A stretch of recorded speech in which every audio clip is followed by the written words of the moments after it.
Olá, sejam mais uma vez bem-vindos ao nosso encontro da filosofia jurídica, sociologia, antropologia jurídica, as ciências sociais aplicadas ao estudo do fenômeno do direito. Hoje, mais do que nunca, uma aula muito importante que é necessário que todo estudante de direito tenha domínio, compreensão, porque nós hoje temos um conhecimento, uma introdução sobre Hans Kelsen e sua proposta de positivismo jurídico ou normativismo. Kelsen é bastante importante para a nossa compreensão, porque é justamente aquele que, juntamente numa grande corrente iniciada no século XIX, nos permite compreender o direito como um fenômeno científico, né? Como uma possibilidade de estudo do jurídico isolado das questões morais, das questões antropológicas, das questões metafísicas e valorativas. Não significa, com isso, que Kelsen ouse, nos seus estudos, traçar uma forma de entender o direito como isento a todas essas concepções. Na verdade, o fenômeno do direito, ele avança, ele se interrelaciona em todos os momentos históricos e em todas as sociedades, premido por todas essas circunstâncias. Mas, na teoria pura do direito, a proposta de Kelsen é justamente fazer uma abordagem avalorativa, né? Então, a sua proposta é de um isolamento. Eu separo, eu fecho os olhos epistemologicamente, de um ponto de vista metodológico, para as questões políticas, para as questões filosóficas, para as questões históricas, enfim, para uma série de circunstâncias que estão presentes no fenômeno do direito, para estudar o direito como ele é dentro daquilo que Kelsen observa que o cerne do próprio direito é o estudo da norma propriamente dita. Então, convido vocês para que nós possamos compreender, acima de tudo, a maneira como esse brilhante pensador nos legou essa objetividade e essa racionalidade do fenômeno jurídico, né? Como nós colocamos, qual é a proposta de Kelsen em seu livro? Isolar os fatores extrajurídicos e transformar o estudo do direito numa ciência. Se é possível termos as ciências naturais, as ciências físicas e biológicas de um certo modo distinto das ciências humanas, a proposta de Kelsen é buscar a cientificidade desse direito, né? Isso é um movimento que nasce no século XIX com o positivismo jurídico, né? E que é uma maneira, né, de, podemos falar assim, uma ruptura epistemológica para tentar compreender o direito fora das questões metafísicas, as questões sociológicas e históricas que fazem parte do direito, mas que muitas das vezes nos impedem de estudar o direito por ele mesmo. Então, a concepção de Kelsen é uma ciência do fenômeno jurídico, uma ciência avalorativa.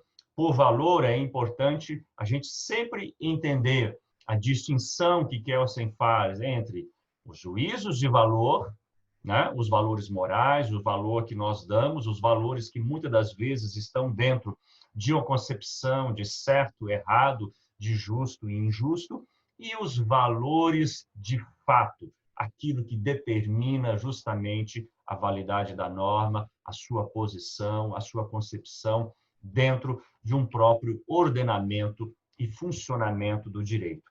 Então, dois conceitos passam a ser muito importantes para Kelsen na sua teoria pura do direito.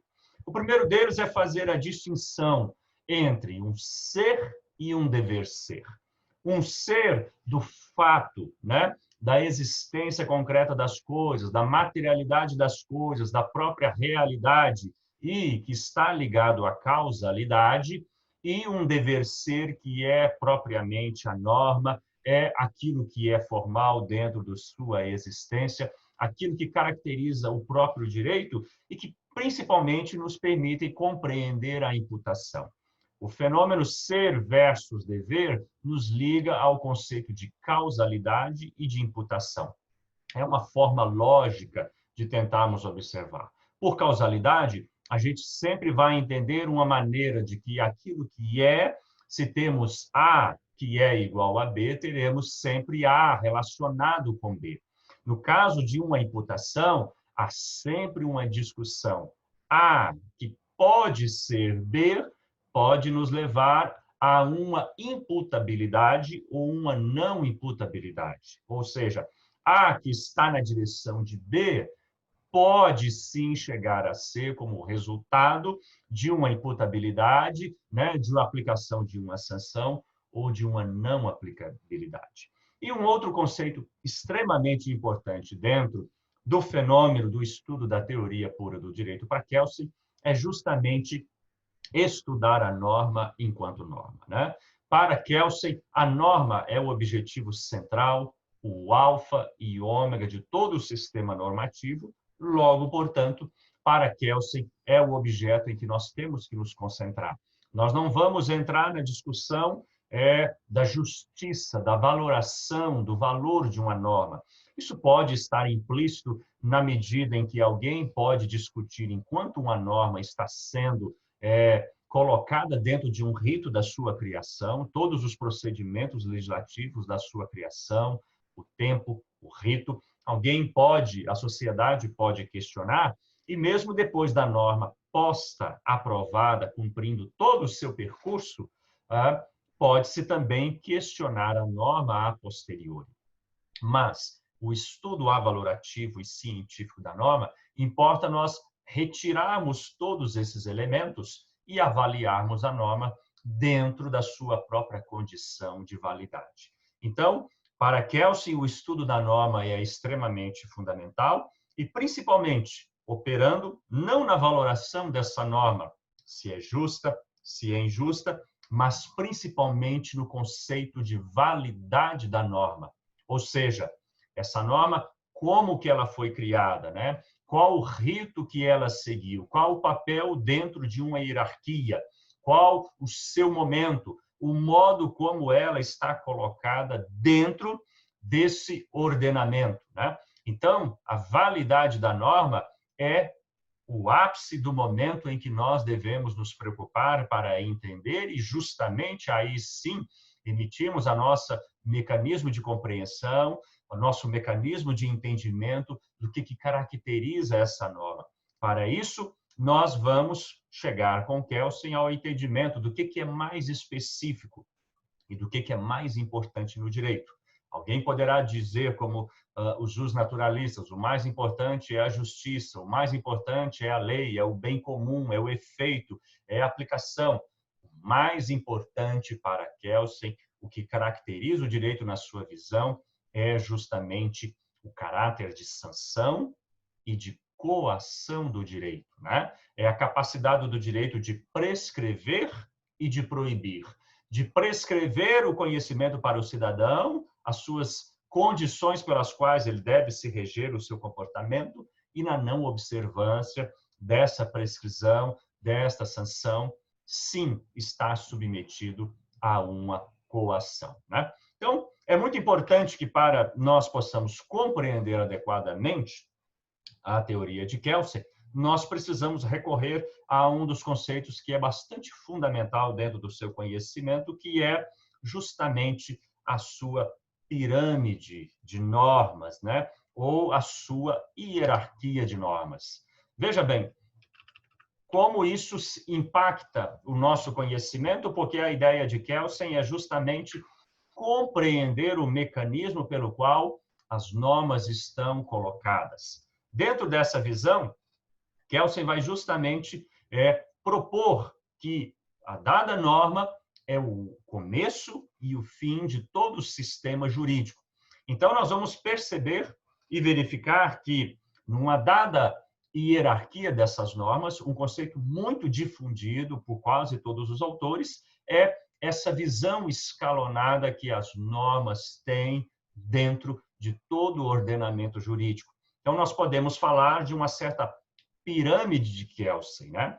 Como a norma é o começo e o fim de todo ordenamento, importa que essa norma, dentro do seu rito, o modo como ela está colocado, justamente a sua posição hierárquica, porque cada norma precisa compor um papel de interdependência. É o que ele chama da interdependência e da condição hierárquica de cada norma. Então, partindo desse raciocínio, nós vamos ter a Constituição como a norma máxima, aquela que é hierarquicamente superior a todas as demais normas, e imediatamente abaixo dela, nós vamos ter as leis, que são as normas que são justamente colocadas rapidamente no nível de inferioridade em relação a essa norma máxima, essa norma última. Então, nós podemos falar de um movimento que é tanto da hierarquia da Constituição para baixo, como essa norma máxima, ou como alguns preferem dizer, norma fundamental, embora nós vamos verificar isso com um pouco de calma. A partir daí, nós temos as emendas constitucionais. Alguns autores vão falar dos tratados de direitos humanos que são celebrados internacionalmente. Há um questionamento, obviamente, em relação a isso, mas, enquanto estiverem vigindo em um determinado entendimento, está justamente junto dessas emendas constitucionais. Hierarquicamente inferior, nós vamos ter as leis complementares, logo as leis ordinárias e depois para decretos e as resoluções, as portarias e todo esse conjunto. Para Kelsen, o importante é verificar qual é a posição de uma dada norma dentro dessa pirâmide, a qual hierarquia que ela corresponde de modo superior e se a mesma norma tem uma outra norma que lhe está hierarquicamente dependente. Esse conceito de pirâmide de Kelsen é muito importante o estudante do direito, o operador do direito ter em mente, porque ele é o que regula, é ele o que determina como que o direito vai funcionar. Por isso que nós lembramos e trazemos mais uma vez essa noção de postura avalorativa e científica. Aqui não cabe, muitas das vezes, questionar a historicidade ou as questões sociológicas ou as questões metafísicas. Não faz sentido. Pergunta se a norma seguiu determinado rito, pergunta-se pelo momento em que ela passou a fazer parte do ordenamento legal e pergunta como que ela funciona, como que ela se coloca em relação às outras normas que lhes são hierarquicamente superiores ou hierarquicamente inferiores. Daí que cada norma vai tirar, né, justamente da sua norma superior o seu fundamento, e assim sucessivamente, até chegarmos na Constituição. Daí, então, é que é preciso ter uma cautela muito grande na hora de trabalharmos com a teoria de Kelsen. Nós vamos chegar até a Constituição e qual é a validade? Qual é a norma que dá validade, né, e que fundamenta a própria Constituição Federal? Aí é que entra o conceito de norma fundamental, que muitas pessoas fazem uma grande confusão justamente com a Constituição. A norma máxima, a norma superior à qual todas as outras demandam, não é a Constituição do Brasil, dos Estados Unidos ou do Reino Unido. A norma fundamental é um pressuposto lógico.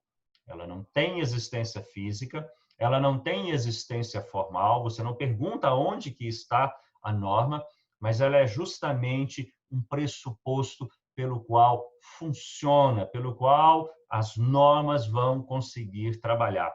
É importante estar atento a isso para você não fazer essa confusão.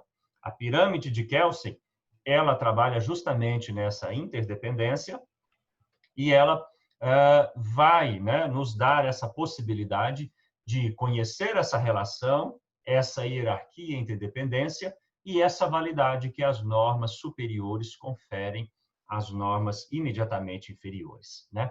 Dito dessa maneira, o sistema para Kelsen jurídico, ele é fechado, ele é orgânico, ele é autossuficiente, né, e unitário. Não há elementos externos que possam comprometer a rigidez. Muito embora, mesmo vendo essa rigidez, há uma outra questão que Kelsen não foge, né? Ele não se furta de discutir. Se é um sistema lógico que justamente regula o funcionamento de um determinado ordenamento jurídico, pode-se perguntar, bom, mas e a interpretação do juiz? Como que fica, né, esse fenômeno muito discutido recentemente, principalmente com a ideia do neoconstitucionalismo, que é esse fenômeno de juiz poder aplicar ou poder perguntar pela intenção e os diferentes sentidos da norma. Justamente é essa ideia que Kelsen não escapa. O sistema é rígido, o sistema ele está totalmente fechado e não permite avalorações, mas ele não exclui a possibilidade de o juiz interpretar e aplicar. E ao fazer o fenômeno da interpretação com os diversos sentidos jurídicos possíveis, né, aquilo que ele chama de moldura, os juízes vão criando outras normas, vão criando outras possibilidades e um movimento de jurisprudência vai criando diferentes sentidos, movimentos pelos quais um determinado ordenamento vai criando dentro da sua própria história, do seu próprio sistema, do seu próprio funcionamento. Isso não está, de nenhum modo, em conteste, né, dentro da teoria de Kelsen, mas é um assunto curioso, né, principalmente para a gente verificar nos exemplos, né, para você poder fazer uma relação justamente com a nossa história recente. Muito antes de termos agora essa recente adaptação e renovação do Código de Trânsito brasileiro, você vai lembrar que muitos crimes de trânsito ficavam sem uma devida punição. Não sei se você se lembra, mas antes dessas novas regulamentações no Código de Trânsito, as pessoas que se envolviam em acidentes e que tiravam a vida de outras pessoas em acidentes de trânsito, elas eram muitas vezes condenadas a penas alternativas em trabalhos sociais ou mesmo entrega de cestas básicas. Houve um caso muito famoso no Paraná em que uma pessoa de uma classe abastada envolveu-se no acidente e tirou a vida de 2 jovens. Esse caso foi levado pelos procuradores e chegou até o STF, porque em todas as instâncias até chegar no STF, a condenação sempre caía nas possibilidades daquele momento do regulamento do Código de Trânsito. A aplicação de penas alternativas, cestas básicas e um certo clamor popular ficando sem respostas. Quando chega no STF, uma grande pressão, os meios de comunicação também fazendo pressão, até porque a sociedade clamava por uma alteração, uma mudança, uma rigidez na aplicação, no uso da lei. Naquele momento, o ministro, então ministro naquela época, Marco Aurélio Mello, disse: não é possível fazer alguma alteração, porque o Código de Trânsito daquela época não permitia levar as pessoas para o encarceramento. E a palavra dele, a conclusão dele é muito emblemática e muito histórica. Se a sociedade quer maior rigidez, que se mude o Código de Trânsito. Isso ilustra, em termos práticos, a teoria de Kelsen e o seu normativismo e a própria rigidez do sistema normativo. Aquilo que está fora, seja como pressões da sociedade, elementos morais, inadequações de quaisquer outras circunstâncias, não fazem parte daquilo que permite ao operador do direito naquele momento, para um juiz, fazer o que está fora dentro do sistema normativo. A questão é, como que isso funciona na prática? Como que as interpretações podem ser vistas? Nós temos também aí a ideia de um neoconstitucionalismo, embora é um material para uma outra aula, em que pese a ideia de interpretação não foi negada para o Kelsen, né? Justamente a possibilidade dos juízes terem diferentes interpretações ao buscarem o sentido da lei, ao buscarem, muitas das vezes, a intenção do legislador ao criar a lei e, principalmente, com a ideia de neoconstitucionalismo, as ponderações e os princípios que estão dentro do nosso ordenamento. Apenas para a gente ter um exemplo de como que isso ocorre na prática, para que nós não fiquemos aqui totalmente engessados com a teoria pura do direito de Kelsen, são os recentes fenômenos, né, os julgamentos do STF sobre a união civil de homossexuais e a possibilidade de aborto para aquelas gestantes que estão com fetos anencéfalos, né? Em todos esses dois casos, você não tinha uma previsão normativa, você não tinha, dentro do Código Penal, a possibilidade de interromper uma gravidez por no caso de uma gestante que esteja esperando um filho sem cérebro. Mas o entendimento, os princípios havidas, o princípio justamente, né, da dignidade da pessoa, da gestante, e visando não lhe causar sofrimento, foi que o STF abriu, permitiu e interpretou a possibilidade dessa terceira condição do aborto no caso da anencefalia. No caso da união civil de homossexuais, os mesmos princípios do direito, os mesmos princípios estão nas nossas cartas constitucionais e que permitiu ali ao STF balizar a união civil homossexual e, com isso, permitir que esses casais tenham os mesmos direitos daqueles casais que são formados de modo heteronormativo. Bem, essa é a teoria pura do direito de Kelsen, essa é a sua visão do sistema jurídico formado pela norma, que é o centro, o início e o fim de todo o sistema. E é por onde nós devemos analisar e estudar o funcionamento dessa norma, o seu rito, a sua validade, o modo como o qual ela se opera, o modo como o qual ela se relaciona na sua pirâmide escalonar, justamente para entendermos o sistema jurídico como fechado, unitário, orgânico e autossuficiente. É isso.